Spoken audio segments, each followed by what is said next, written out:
उत्तर प्रदेश की जनता जनार्दन का हृदय से अभिनंदन, हृदय से आभार। जीत गई जनता, जीते हैं योगी, जीते हैं योगी जी, जीते हैं योगी। जय जय श्री राम, जय जय श्री राम।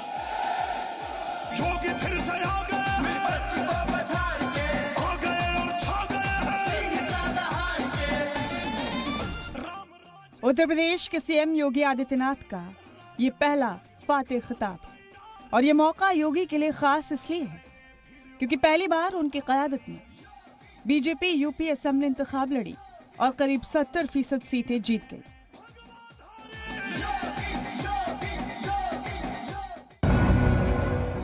यानी भारत की सबसे बड़ी रियासत के इंतखाबी इम्तिहान में योगी फर्स्ट डिवीजन से पास हो गए।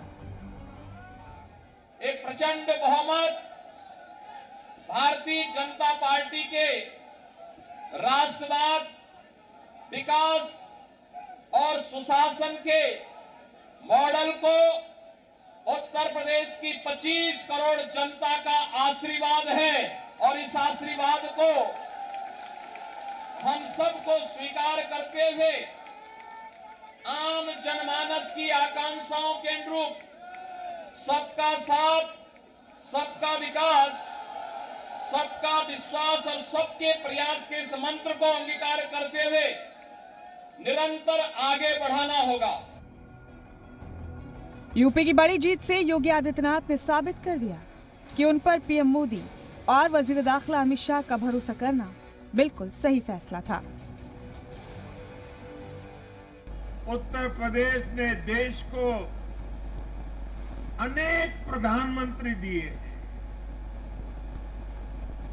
लेकिन 5 साल का कार्यकाल पूरा करने वाले किसी मुख्यमंत्री के दोबारा चुने जाने का ये पहला उदाहरण है। अब सवाल है कि जिस उत्तर प्रदेश में गुज़िश्ता 37 साल से कोई पार्टी लगातार 2 बार इक़्तिदार में कभी आ नहीं सकी, उस रिकॉर्ड को बीजेपी ने योगी के दम पर कैसे तोड़ा।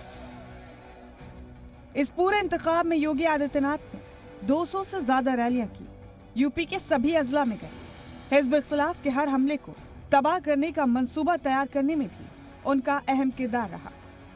जब दावा किया जा रहा था कि यूपी में, खासतौर पर मगरबी यूपी में किसान तहरीक का खामियाजा बीजेपी को भुगतना पड़ेगा, तब योगी आदित्यनाथ ने 80 बनाम 20 का फॉर्मूला आगे बढ़ा दिया। उन्होंने कहा था ये इंतखाब 80 और 20 के बीच है। कांवड़ यात्रा पिछली सरकार क्यों नहीं निकालती थी? उनको लगता था कि कहीं वोट बैंक उनका खिसक न जाए। मैंने कहा था ना, चुनाव 80-20 का होगा। यही 80 बीजेपी के पास आ रहा है। योगी के इस बयान को पोलराइजेशन से जोड़कर देखा गया। मुस्लिम और जाट वोटों को मुत्तहिद करने की कोशिश में जुटे हिज़्ब इख्तिलाफ ने योगी पर हिंदू मुसलमान की सियासत करने का इल्जाम लगाया। इंतखाबी नताइज क्या कहते हैं, अब ये देखिए।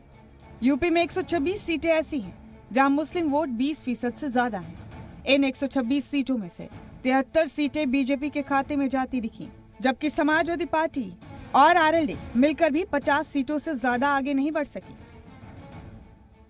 कामयाबी हुई है जरूर, मगर ये 80-20 की कामयाबी है।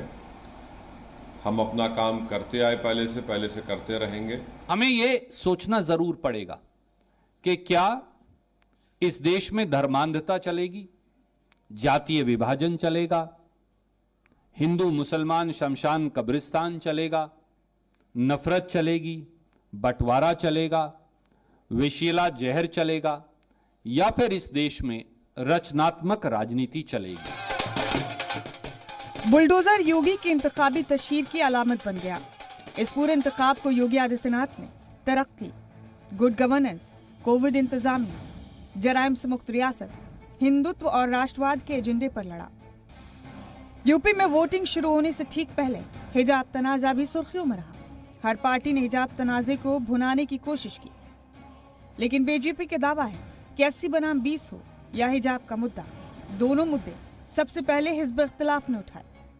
ये फार्मूला हमने नहीं दिया था, फार्मूला विपक्ष ने दिया था।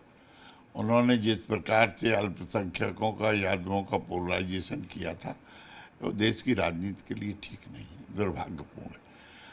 और भारतीय जनता पार्टी ने जो चुनाव लड़ा वो विकास के नाम पर लड़ा, सबका साथ सबका विकास। और आज जो आप परिणाम देख रहे होंगे उसमें अप्रत्याशित परिणाम आए कि चुपचाप सभी जातियों के लोगों ने वोट दिया। विकास और राष्ट्रवाद जीत गया। योगी आदित्यनाथ को अपने काम पर भरोसा था। योगी आदित्यनाथ को अपने प्लान पर भरोसा था। योगी आदित्यनाथ को यूपी के अवाम पर भरोसा था और इसीलिए उन्होंने वोटिंग से पहले ही जी मीडिया से कहा था, लिख कर ले लीजिए, हर जानिब कमल ही दिखेगा। मुझसे लिख के ले लीजिए,